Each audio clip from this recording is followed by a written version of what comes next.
He looked at that opening and for a blue pencil and he said, I have seen 10 of these this weekend of a writer starting at a conference. And I think you could do better, which is maybe true, but that's not actually what the story was about. It just happened to be a convenient reason for my writer to be in San Francisco. That novel is one of my best-selling novels now. So just because a trope has been done and overdone and an editor has seen it a bazillion times doesn't mean your readers have. And there's going to be somebody out there, if you think that that's a really important thing to have in the book, and that's the reason you're writing it, like, go ahead and do it. That's what being an indie is for. Welcome to the Stark Reflections on Writing and Publishing podcast. There has never been a better time for writers. More information, options, and opportunities are available to you, but navigating these requires insight. Join Mark Leslie Lefebvre as he draws upon more than a quarter century of experience as a writer, a bookseller, and a trusted book industry consultant to explore and reflect on the writing and publishing landscape to help you make informed choices on your writer journey.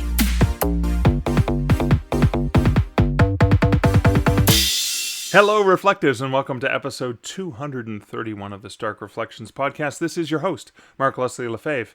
This is a special bonus episode brought to you by the awesome patrons of the Stark Reflections podcast, and this was the Reflective Roundtable discussion for January 2022. Now, I had thought, again, I threw out some tentative topics. I thought we'd be talking about, goal setting and stuff since it's the first month of the new year, but I had five awesome patrons hanging out with me for this discussion. They were Matty Dalrymple, they were Julie Strauss, Kathleen McConnell, also known as Kathy Mack, in a lot of the comments, etc., Linda Hill, and Talena Winters. And what happened is Kathleen, who is teaching a post-secondary course in writing, had asked a question, as she'd sent that in when I'd posted this on Patreon, that I was going to be doing this forthcoming chat, and said, I'd like to ask a question of the people who attend, is what should be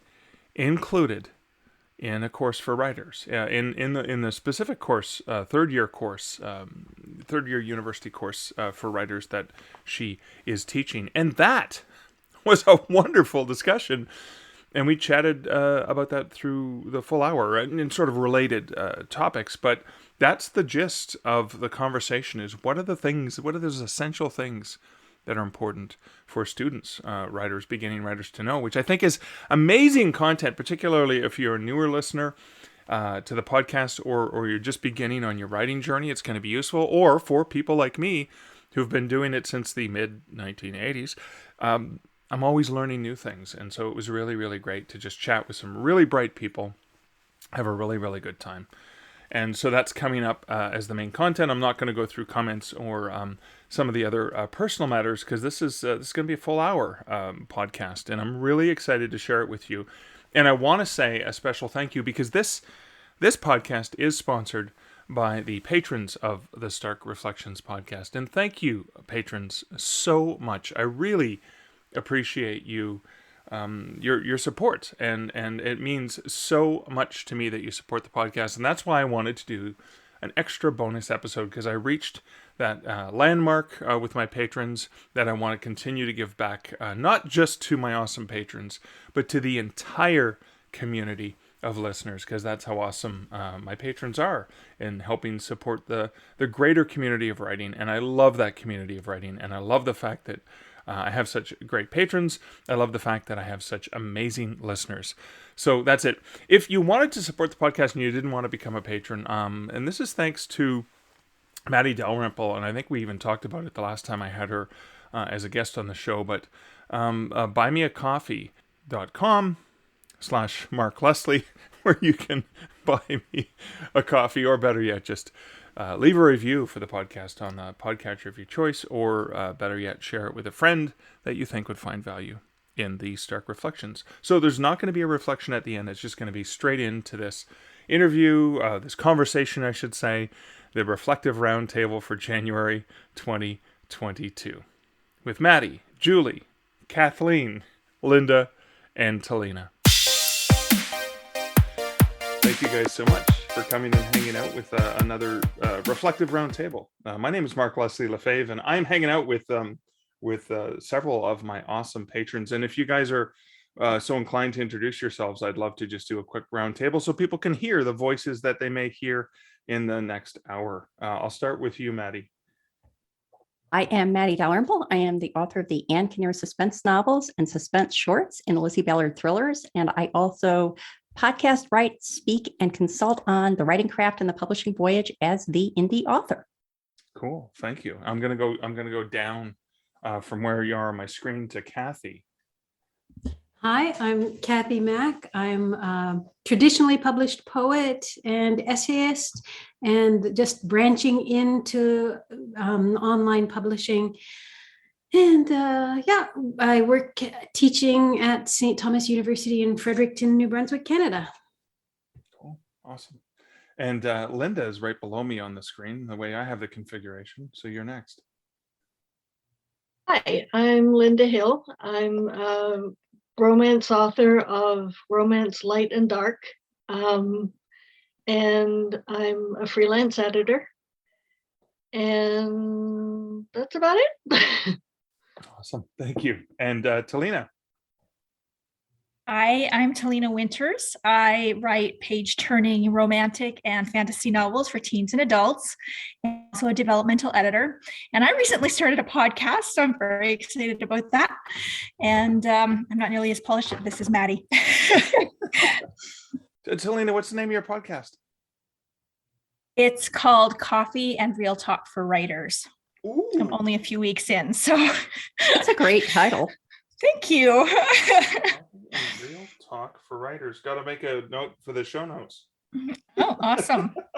Yeah, you can just go to talenawinters.com/podcast to get there.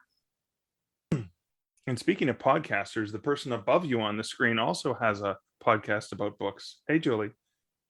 Hi guys, I'm Julie Strauss, and I'm a romance and historical fiction author and host of the Best Book Ever podcast. Cool. So All the cool kids are podcasting these days. all the cool kids are. Yeah. So I had sort of a rough agenda, but Kathy actually sent in a question, and I thought it would be really great to get your perspective on the question that she has. So Kathy, do you want to launch into the background and kind of explain the question a little bit? Sure. As I said before, I teach at St. Thomas University. I teach creative writing courses. And recently, we've kind of branched out, and now I'm teaching a course. We are calling it literary publishing. When somebody else taught it, it was more self-consciously literary publishing. But I'm sort of ignoring the literary part and just calling it publishing. And last time, I've taught it once before. During lockdown, first time, it was a nightmare. But anyway, I taught it. And as we were doing the class, we were publishing a book we called Wording Around with Prose. And I'm teaching it again. And now we're publishing with the course, we're publishing Wording Around with Editing. And by publishing, I mean we're going to do an ebook. We're going to do print on demand. We're hoping to get an audiobook done, and we're thinking about trying to bundle it with the previous book, all within the next few weeks. So my question is, given a course like that, what is something like, what do I absolutely have to include in that course? What would be a disaster to leave out? Or do you think just should be in the course? Let me know. Any thoughts from around the table? Well, I'm going to put a plug in. I'm sorry for the Orna Ross series on the Indie Author podcast that Orna did a series starting with episode 101 through 107 about the 7 processes of publishing. So it's all starts after the writing part. So it's editing, design, distribution, marketing, promotion, selective rights licensing, and there's always one that I forget. But I think it provides a great framework to present information about publishing, because Orna, being with the Alliance of Independent Authors, they have very thoroughly thought through how all those publishing processes fall out and have categorized them very nicely into the 7 processes. So I think hitting upon each of those 7 would be a great service for your students. And Excellent. you said you're kind of focusing on everything from when the book is done to getting it published, right, Kathy? Correct. Yeah. Yeah. So Lots of writing, publishing. That's fantastic. So one of the things that, because I'm a developmental editor for indie authors, I tend to get a lot of brand new authors, and most of them have no idea what even the different stages of editing are. I heartily second what Matty said, but definitely make sure you're going through and letting them know that there's usually 5-6 stages of editing that a book will go through before it's ready to publish. A lot of them think that they can just send it for a quick copy edit and it's done. So I think that's probably a really important thing for them to know. Yes. Before they get out of school. I am a stickler for that the first draft, you're lucky if you're a third of the way through. Okay. Yes, Lucky. I agree. It's always good to be able to say, well, Talena Winters told me to tell you, as opposed to, I should tell you this, because they've had me at least 2 or 3 other classes, and so kind of, her again. Same thing. Would it make sense? I don't know if you do this. Do you have guests come in to speak to the class? Would it be useful to have people who specialize in some of the different types of editing come in and talk about what they do, specifically as a developmental editor, as a line editor, as a copy, as a proofreader, all the differences? Because I think it doesn't matter how many times we explain this, it's not just one magic thing, editing, right? Yes. It's a lot of different processes. Would something like that be useful? Yeah. I've got a limited budget for guests, and I won't bring people in if I can't pay them, because that's not right. But unlike traditional publishers who have unpaid interns. No, this is not correct. But I'm arranging, one of the things that the previous students complained about was that we did a lot on indie publishing and not enough on traditional publishing. So I'm arranging with a traditional publisher to have, I'm hoping to have 3 people from the same publisher come in. One who's an editor, one who's a publisher, and one who's a publicist. Right? Okay. So that's where those are going. But I hadn't thought about, it would be fun to have a panel of the different editors. Wouldn't that be fun? That would be fun, yeah. Yeah. Okay. So, most editors, sorry, Talena, go ahead. I was just going to say, most editors actually will do multiple types of editing. I actually can do most types of editing. I really prefer developmental editing. And by the time I'm done with that, I'd rather send it to someone else. But Editors Canada also is a great resource, their website, because there's tons of editors listed on there. Great. Thank you. I was just going to say, Kathy, I was talking to a student of a different post-secondary writing class, and their problem was that it was 90% focused on traditional publishing and there was no information about indie. I mean, I do for a master's program, I come in and I do one talk for the class. It's 1 hour of their entire program, and I'm the guest speaker who talks about indie publishing. So I got to cram everything into an hour, and everything else is, and here's how you wait 6 years for an agent to get back to you. And here's what, all of this process of this thing where you're not in control as much. Yeah. So it's interesting. Teaching at a small liberal arts university, I find a huge advantage. It's not such a hard job to turn the ship around. Yeah. I can't imagine teaching people creative writing without teaching them about indie publishing anymore. I just can't imagine it. Nor can I. So glad to hear you say that. So what else is critical to have? You jokingly or cheekily said literary, but is that because that's a grandfathered term that's being used in the class and you just have to adopt it, or is that Because when you say literary publishing, I'm thinking, well, this is stuff that doesn't really have a lot of commercial appeal.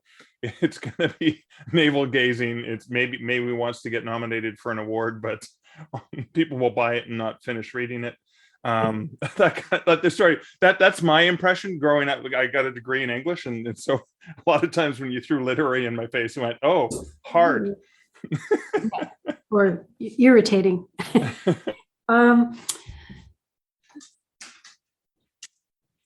I think I want to be open.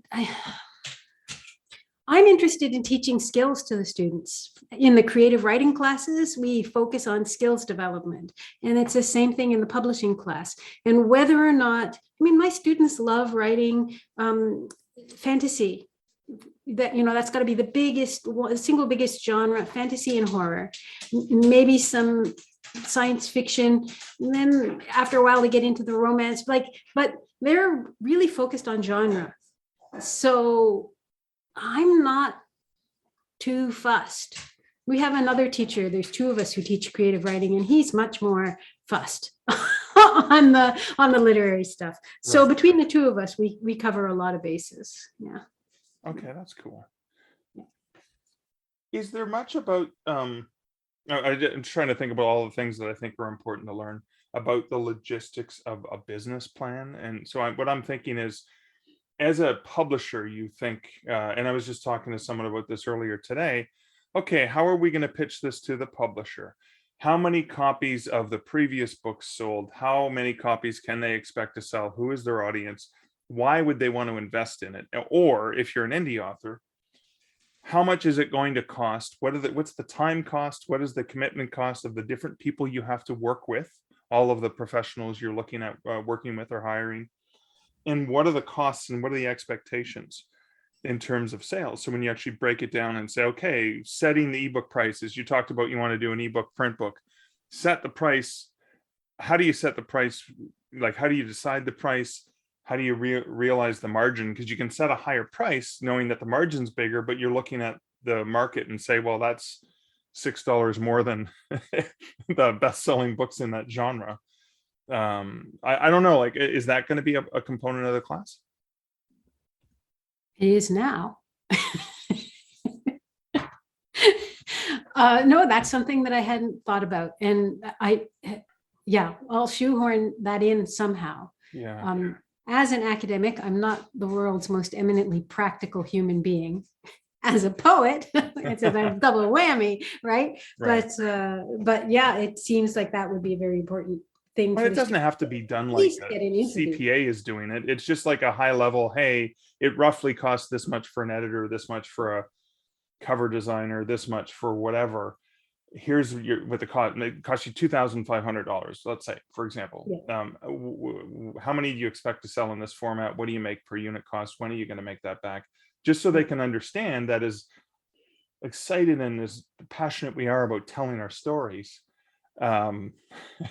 it's like, are you happy that you spent $2,000 and you earned $500 or whatever? And again, I'm not trying to crush dreams. I just want people to understand the reason why publishers are so selective is they're making these decisions. Can I jump in here, Mark? Yeah. One of the things that I often wish that new writers knew is that there is actually a really direct relationship between the length of your manuscript and the amount it's going to cost you to get that out into the world. It's like they just don't think about it. And so it's really great to learn your writing chops with shorter work. Because developmental editing is like the most expensive kind of editing, and it's what you need the most when you're starting out. And so starting off with a novella and learning how to be a better writer by going through the whole process with that is better than that epic fantasy that you've worked on for 7 years. So that is one thing that I think should be included, is just like understand, like, these people are not, this isn't their passion to do your work for you. So you actually have to pay them a professional wage so that they can eat and have a house and continue to do this for the rest of their lives. You can't expect them to do editing of your dream manuscript for $500 if it's going to take them like 60 hours of their life. So that's one thing. And then the other thing, going back to what Mark was saying about genre, and I know you said that they know their genre, but I find actually a lot of people don't. I certainly didn't, because I was just a really widely read reader. Right. I had no idea what about genres, but it's so hugely important for marketing. And so I think becoming a student of genre as early as possible is probably a really good technique to have. And then the other thing I was going to add is they have to understand that they have to learn how to be copywriters as well. And that is a completely different skill. And they also have to study that. So there's like so many skills to learn. And it takes a long time to get good at them, but there are definitely a lot of podcasts and courses and classes and things to help you develop that skill. I think it's a really good. Oh, Julie, go ahead. Oh, sorry, I didn't mean to interrupt, but to your point, Talena, one thing that I think you might want to add is that Talena pointed out that you don't want to get a $500 copy edit on your gigantic manuscript. The problem is there are editors who will do it for $500. And it's really tempting in the beginning to try to save money. And you're going to get what you pay for. And, you know, I've told Mark this before, my motto is buy the best and you only cry once. And I mean, you need to pay for the quality and the experience that your manuscript deserves. And it's an important thing for a beginner to understand, because it is so hard to pay that the first time. You just think it's a vast sum of money, but you're going to pay it, because if you hire this absolutely cheap, undercutting editor, it's not going to be a good job. It's just not. The good editors are charging what they're worth, and you're going to have to get it re-edited, or you're going to get terrible reviews for your editing. And so you're going to have to pay for it again. You probably wind up paying more. So add that to your list of things to tell them. I made that exact mistake, Julie, is I hired someone who was cheap and could turn it around really fast, because I was in a hurry, and I had to pay for a real editor after that was done. So I made that mistake where I spent that. I think it was under $500. It was only a 45,000 word manuscript, so it was shorter, but it was still cheap. But I got what I paid for, and I had to pay even more, not to undo the damage, but to actually get a real edit done on it. The other thing that Talena's comments make me think of is that I finally pulled up the Orna Ross series. So the 7 processes of publishing are editorial, design, production, distribution, marketing, promotion, and selective rights licensing. And what Talena, your comments made me think of when you mentioned copywriting is that it's not really an indie versus traditional thing anymore. You know, it's a spectrum. And so it would be interesting to have a representative of someone who's doing it all themselves and someone who's part of a big company, and go through each of those 7 and let the students understand generically what's involved, like generically what is involved in production. So first of all, our representative from one of the big 3 or the big 4, the big 5, or however many big ones there are now, is going to talk about production on a giant scale. Now we're going to have our indie representative talking about production on a more manageable scale. And I think it would be interesting because, and recognizing that there's also like the spectrum within each of those.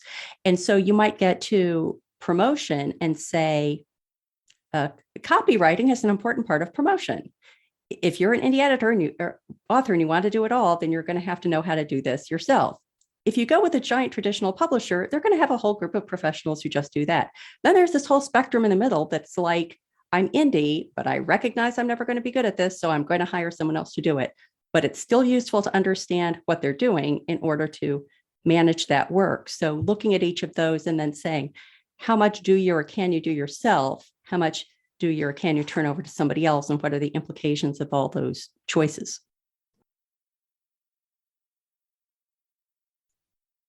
Wow. We're making Thanks. Matty right along. Yeah. That's For those listening along at home, everybody's just nodding emphatically to everything Matty No, said, it's and really- watching Julie pet her rabbit. Yes. I was gonna also offer, because I'm not. You have to kind of plan this out sooner rather than later, right? Yeah, like we're 2 weeks into the course. Okay, fair enough. We can stop picking on you, but I do like this conversation because what this conversation reminds us of are all of those things we sometimes even gloss over or forget about in the process, right? Because it all, Matty's talking about 7 distinct stages, which are very much part of this long process. And in a lot of times, especially in the indie world, we go, okay, whoop, there's a couple things fell out, right? And I guess that's those sound effects were probably not very useful for people listening and not watching. I was imagining what an audio Squeezing listener was going to my make. hands together. It's like, Okay, is we're going Mark to do the okay? described video. Mark is holding his hands apart and he's pretending to squeeze them together. Yeah. And it was Okay. really hard. I was really just straining myself trying to. But I think we do forget about those things, right? We forget about sometimes there's little pieces that fall out because we're trying to compress time, and we go, whoops, I forgot about that. I mean, I made that mistake. I make that mistake all the time. I'm constantly squeezing timelines and dropping things and then going, whoops, I should have done that. I should have planned that out, et cetera, et cetera. Yeah. So learn from my mistakes is one of the are there any other thoughts for what should be in the English 3153 literary publishing? Or is it 3? Yeah, it's 3153. Yeah, 3153. Okay.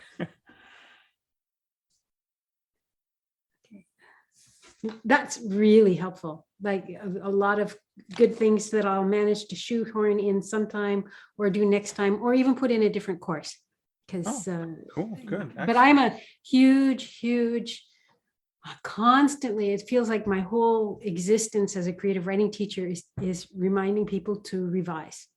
revise substantially, revise stylistically, revise in terms of your copy editing, just make it be the best book it can be. I have a pet peeve. I can't stand reading something on, on a subscription service and realizing this could have been such a good book if they'd done a little more. Right. But it's not. Like, that's so frustrating. It's never going to be the book that it could have been. Can I throw the opposite? Problem, kind of like the extreme on the other side, where the revisions continue and it never actually ships. It never actually gets out the door because you're like, oh, just one more thing to do, just one more pass. I again look at anything I've written and go back and go, oh, I could take one more pass at that. I can refine it again. Like, at what point does it become this obsessive and is that fear? Like, I don't want to publish it because the minute it leaves my hand, is it fear? Yeah. Julie, you just went through that, didn't you? I really did. And I always go back to Tina Fey says that Lorne Michaels says on Saturday Night Live that the show doesn't go on when it's ready. It goes on at 11 o'clock. And that's why for so many writers, deadlines are really, really important, because for a lot of us who are afraid that it's not perfect, which it is never perfect, you have to, my editor has a very strict deadline. And if it doesn't show up on time, you don't get to use her. And that's really, really good for me, because it's the temptation to tinker is, I think, pure fear. To an extent, let me amend that. Of course, you should keep revising. I'm not saying blurt it out and submit it. I'm saying do plenty of revisions and get it right and get it good, but you're not going to get it perfect. Did you? I recently watched TikTok Boom. Have any of you seen that? Mm-hmm. Andrew Garfield, and with the guy who, it's the life story of the guy who wrote Rent. Yeah. Jonathan Larson. Jonathan Larson, thank you. Yeah. Who died the night before opening night, right? Yeah. but I was amazed because of his procrastination skills. I was like, hey, I know I'm him. I know him.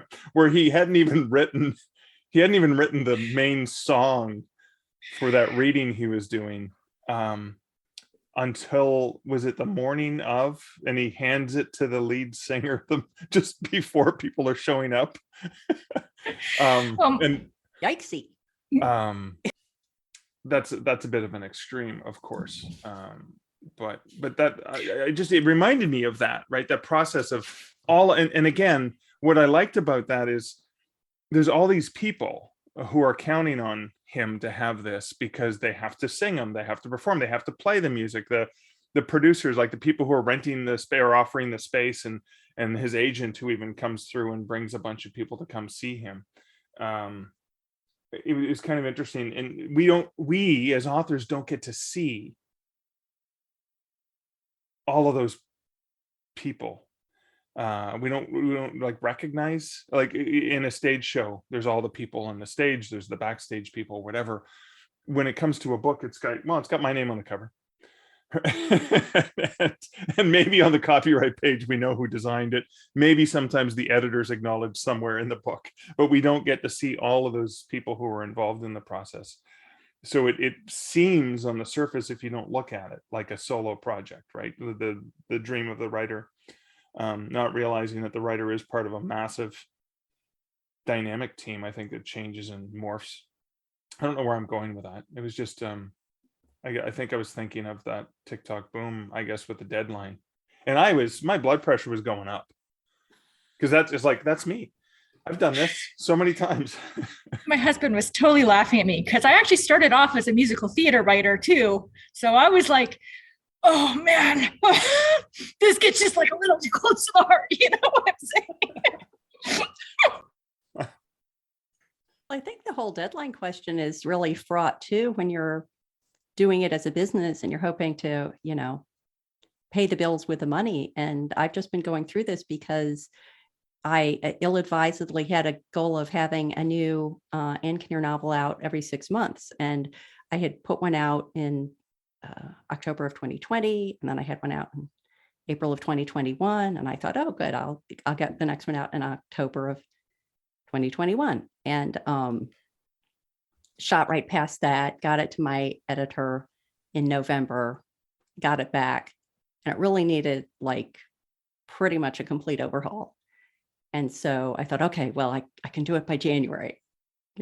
January's almost done. I had to keep moving back the deadline. I now have to get him the overhauled version on Monday. And I truly think that I have addressed, the issues that he brought up that I agreed with.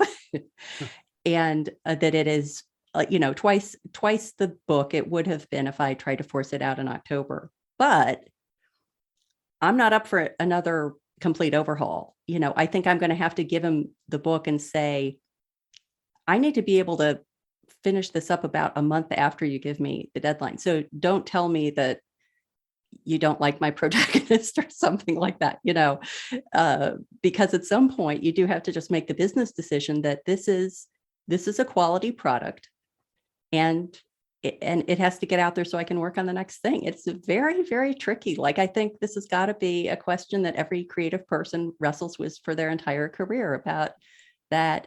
I don't want to say, is it good enough? Because that sounds horrible, but is it a quality product that you're going to be proud to give to your readers? The answer is yes. Then could it be better if you spend another year on it? Sure. But would it be better to spend that year writing another book? Yes, it would. How do we, so this is we all fall under this, and I just saw Becca Syme recently shared something that I reshared on Instagram and on Facebook, and it was a quote probably from Twitter about somebody that says we all think our art is crap, and that's the thing we all have to get over, because I created it, so how could it be good? And I'm misquoting it, of course, but how do we know that it's good? Now, obviously there's the editor, so you have that person who's actually giving you feedback and helping you refine it, but Is that enough, or does that bring up the question of, is this important that you send it to beta readers so it can be tested on the market so you can see if it's actually good for the people you intended for, or is that an extra unnecessary step? I did that before I send it to my editor. I do have beta readers that read it before I send it to the editor, and that's Oh, really? really Like, so valuable for before me. this overhaul, people had read it. Right. I had the beta readers read it, and they're friends, so they're never probably going to tell me it's crappy, but they often come back with great suggestions for, like, oh, this is great, but it could be a tiny bit better. Here's a suggestion. And then I incorporate that. Then I give it to the editor. Oh, okay. And both of those rounds have been very, very helpful for me. Okay. Yeah, I always thought that the idea is you don't want to send anything to the editor that you could have done without paying for it, right? You want to make it the very best Yeah. you can make it. Then you give it to your beta readers and they say, you missed this, and how about that? And then you incorporate all that. And then when that process is done, you take it. The balance, though, I mean, this is a thing that comes up in the course often, which is the balance between the creative need and the practical need, right? And it's balancing act. It's just a balancing act. Which kind of leads to the question, if you don't have beta readers, you don't have a lot of friends or whatever, and you're doing a lot of this solo, so you got you and your editor. How do you know, and I'm looking at you, Julie, how do you know that it's ready to give to your editor? How do you prep that manuscript so that it's actually of a state where you were able to fix some things? So I'll give you an example. I mean, I've been using Pro Writing Aid for some of that, because Pro Writing Aid can get rid of some of the stuff that I know my editor is going to yell at me for. So, you know what I mean? And it saves time and money probably. But is that, like, what are some other things you can do? I think that is a great idea. I personally, before I send it to my editor, I run it through Grammarly, which is the same idea. I think I've never used Pro Writing Aid, but I believe they're the same thing. I don't know if you all know. Pepsi, Coke. Yeah. Okay. Yeah. Sorry, Miller, Budweiser, if I can speak a different language. Thank you. This American appreciates that. I think for me personally, and I'd be interested to hear what the rest of y'all say, but I've gotten to the point where I know that it's not right, but it's the best I can do. I can't figure out what's next to make it right. And I need the next person in line to tell me. And a lot of times it comes back. My sister's my main beta reader, and she'll come back. She's really big on personality, and she'll come back and say, I hate this character, which is really good to hear because you think you're writing sassy or smart or whatever. And then it turns out that person's just unlikable. It's actually a pretty easy fix. Or my editor will come back and say, I don't know where this came from. And like, it's almost like as soon as they say it, Yes, you go, oh, of course. I never explained that. That was just in my head. And so my goal is always just to get it to the point where I am humbled enough to go, this is the best I can do. Next person in line, help me out. And then I'll fix it so that it's better. And then just put it out and hope that 10 years from now, I'm a little embarrassed, but not terribly embarrassed because I'm 10 years better of a writer, right? I think that's all we can do.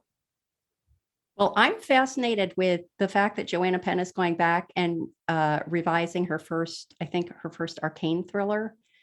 And I'm going to be so interested to see how that ends up, because it's made me think about doing that for my first in series book too. And it's one of these things that makes you think, you do the best you can, you put something out there that you think you're going to is going to satisfy your readers. But if you're indie, there's nothing that says you can't go back and tweak it a bit later on, as long as you don't get carried away with that. I'm curious to see her do that too, because I mean, not only did she rename the first 3 books, she had 3 books in the series, and she renamed them because they were just too like strange. Religious sounding. Yeah, they didn't sound right. She got the Yeah. covers redone, she renamed them, and now she's going back. This is like the third time for that. And Oh yeah. so no, I mean, like in terms of some like going back and redoing it again. Yeah. I am fascinated too when she mentioned that she was doing that. And I was like, oh, I'd like to go back. I'd be curious to go and read them side by side to see what the difference. She should create an annotated version, right? Where you've got like, here's the original. Have you ever seen with Pride and Prejudice and Zombies? Have you ever seen that you've got the original and then you've got Pride and Prejudice and Zombies? Have you ever seen them side by side just to see how much of the original text was kept? I was just fascinated by that. I'd love to see what Joe does. Even if it's just like a chapter, I think that would be a really fascinating exercise for us writers to see. Here's what she wrote originally, and here's what she's revised, because she is a stronger character. And I think she mentioned, it was this week's podcast, she said Morgan wouldn't say that. Yeah. Like she had her say it in the first book, but Morgan developed over another 12, 15 novels. Morgan would not say that. And it is kind of funny how you can get to know characters better after many, many books, and then you go back and go, wow, were they ever one-dimensional when I started? So I don't know if you guys have ever heard, this is maybe a bit of a digression, but there's a humament, Tom Phillips. It's visual. He found this book called this budgie basher of a Victorian trilogy novel called A Human Document in 1973. He found it in a secondhand bookstore. And he's a visual artist, so he took it and he started treating each of the pages visually and making a separate novel out of the little talk bubbles of the rivers in the text. Like he would not paint over certain words, and he made a separate novel that he sort of exhumed from it out of this book. It's now on its 8th edition. So it's so cool. There's a wait, really does good he keep website. changing it every edition? Yes. Oh my God, that's brilliant. And they develop hugely. Like the first ones are tend to be kind of shallow line drawings, and they're practically complete paintings by the end.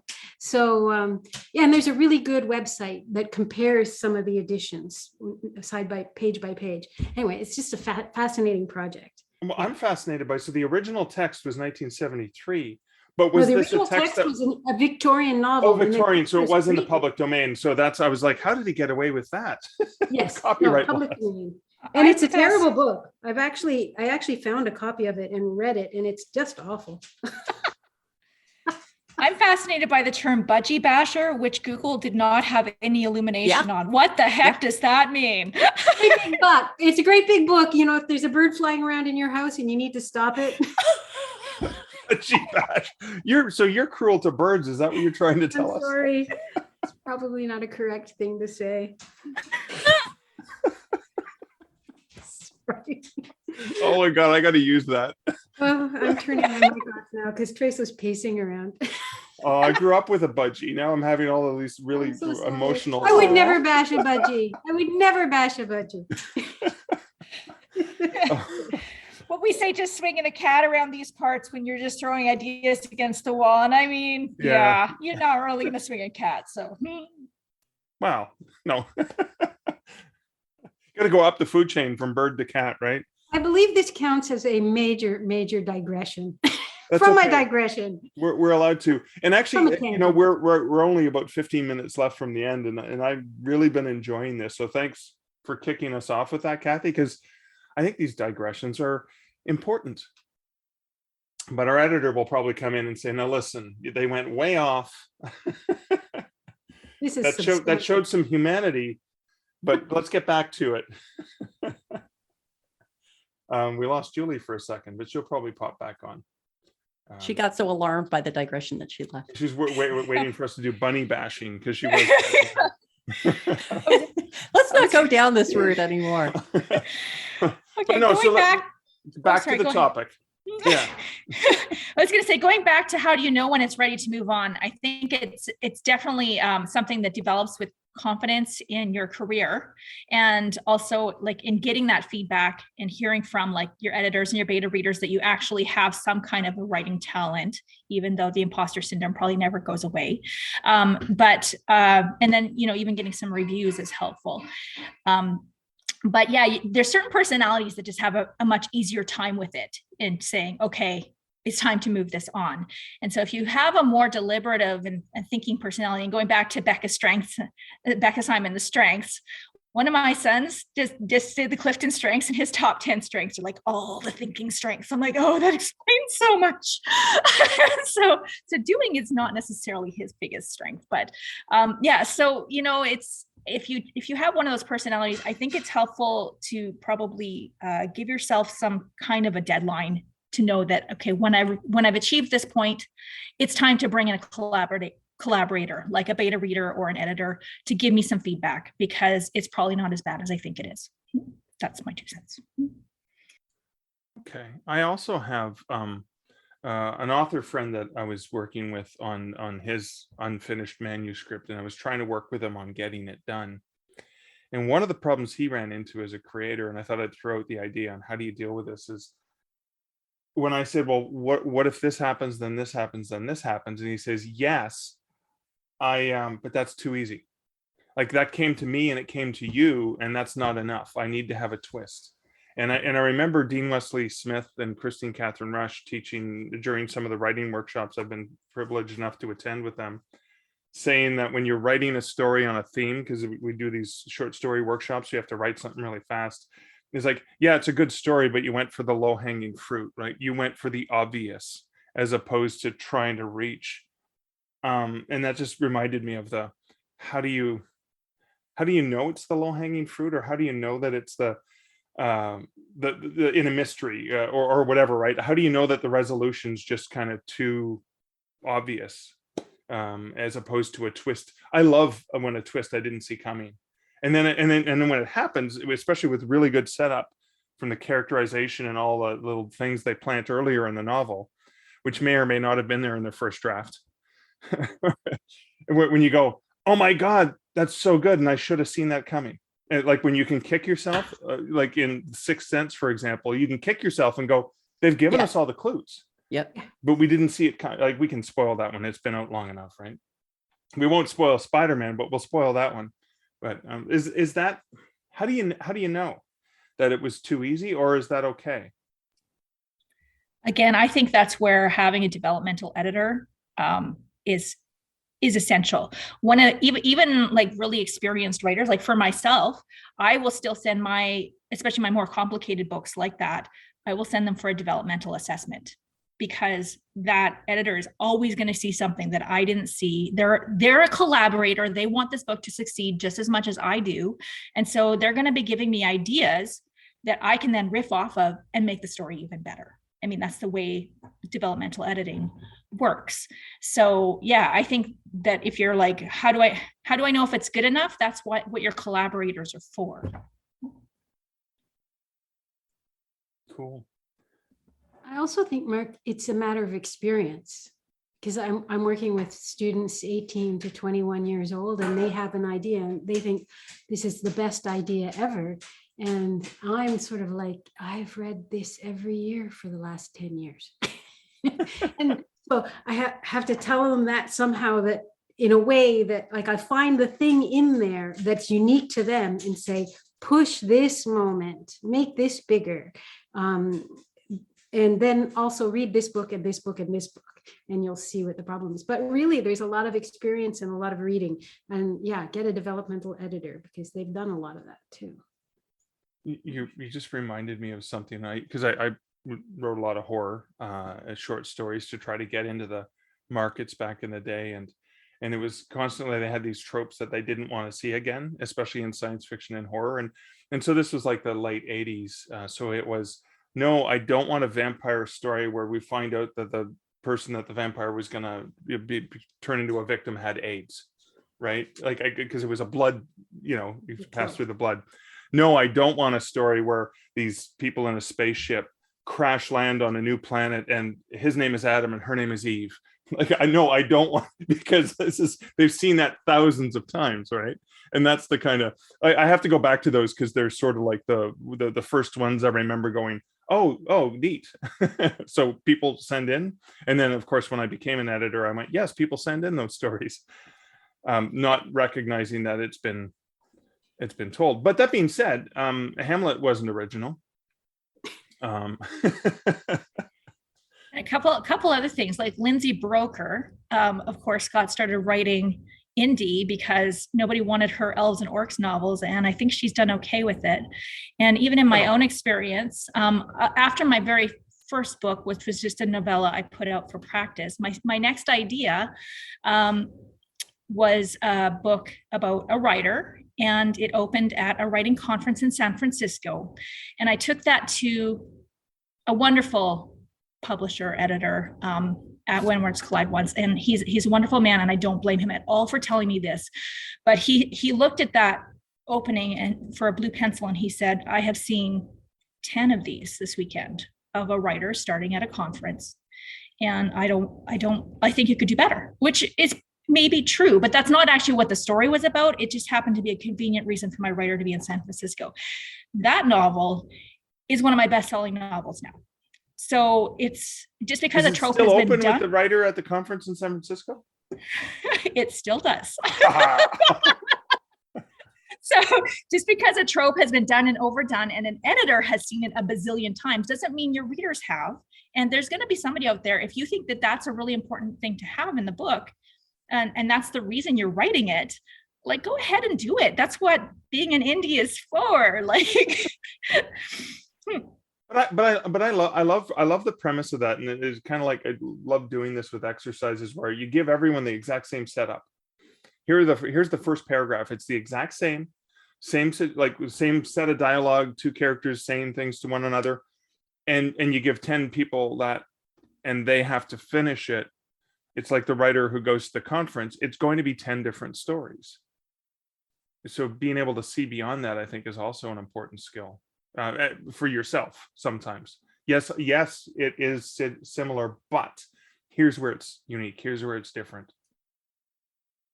Yeah, and I think that if you're an indie author, then you have the right to consider your editor's input and then decide to take it or not, and try to approach it as impartially as possible. Get over that, oh, how could you say that stage, and then think about it and think, does it make sense or not? I mean, I've gotten input from my editor that I didn't agree with the input. I didn't act on the suggestion he was suggesting I make, but the fact that he had that reaction clued me in that there were other changes I had to make.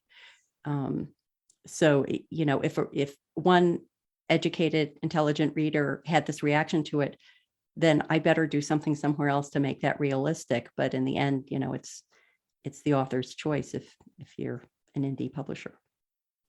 That's true. That's actually something else you can include in your class, Kathy, is talking about how to take editorial feedback, because it's really important to know that just because an editor suggests something doesn't mean you have to do it. But if they're suggesting something, there's a reason for it. So you need to figure out what that reason is and still fix that.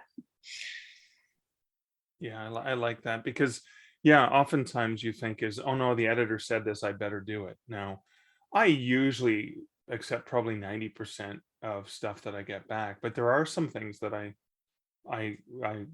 am very particular about, or persistent, or stubborn about, and that's been both with beta readers and with editors, where I was like, and actually a beta reader told me something that I disagreed with so vehemently, I turned it into a marketing element for the book. So well, now you have to tell us what that was. Well, no, it was I use Alpha Wolf Beta Human all the time, because one of the earliest readers of Canadian Werewolf in New York said when he first sees this woman who walks back into his life, he falls onto his knees and he starts bawling like a big sucky baby because he loves her and wants her back. An alpha wolf would never do that. And I was like, exactly. He is an alpha wolf, but a beta human, and that turned into that's the shtick, that's the gimmick. As a human, he's not this powerful whatever. He is going to be vulnerable and all of the things that you don't expect him to be, because he's a different kind of character, and it's humorous too. So it was kind of like I read that and I liked, like when I first saw it, I went, oh my God, you're right. That's not manly. That's not all these things. And I was like, but that's not the character. That's not him. And so it was kind of like, oh, what did I do wrong to set him up to believe that? So go fix that. But then how can I use what he pointed out? in a positive way. So, But then you're getting into the question of genre expectations, right? That the beta human thing is contravening genre expectations, which you kind of do. There's a risk to that, whether or not you're going to alienate your readers, right? So again, that's an envelope you have to, or I mean, a balancing act. You have to decide how far you're going to go on it, right? Yeah. oh yeah, for sure. And Linda's not turning on her mic because there's loud noise in the background, but she made a good point that I want to share. There's certain things that only the author really understands, and then the advice should be ignored. So that's obviously that case where, well, I guess using that example is, I did something I need to go back and fix because my reader didn't pick up on it, because I knew this in my brain, but I hadn't shared it. And Linda's nodding, so I think I got your point. Thank you. So this is actually, I just want to thank you all so much, because, well, thanks for being patrons, but thanks for hanging out with me, because this was amazing. This was a lot of fun. And I had these thoughts. We'll talk about New Year's goals and whatever, but thanks, Kathy. This was a really great, like, that kicked us off into a really fascinating discussion. And I really appreciate everyone's sort of input. Thanks for giving me awesome content to share. These are so fun. Yeah. It's like They a mini really are. mastermind, right? I was so bummed I missed last month, but I had to write. Well, you had to write. That's a good thing. It is. But I listened to it later on the podcast and I was like, oh, I should have been there. Well, and that's why I'm trying to rotate the times when it is, because people in different time zones or different commitments is like, well, I can't do it during this hour, but I can during that hour. Can't do it during the week. I can do it on the weekend. So we'll see how it goes. I just want to say thank you to everybody. Those are really useful comments, and I'm going to incorporate a lot of them. That was a great question. It was a great question. That was a fun talk. Thank you for asking that. So thanks for the great question, Kathy. Thank you, ladies, for a wonderful way to spend the evening, actually chatting with a bunch of writers and just having a good time. And thanks to you, the dear listener. Thank you, Mark. This was so much fun. Yeah, thanks, Mark. And bye, everybody. Thank you for listening to the Stark Reflections podcast. You can find show notes for each episode at starkreflections.ca.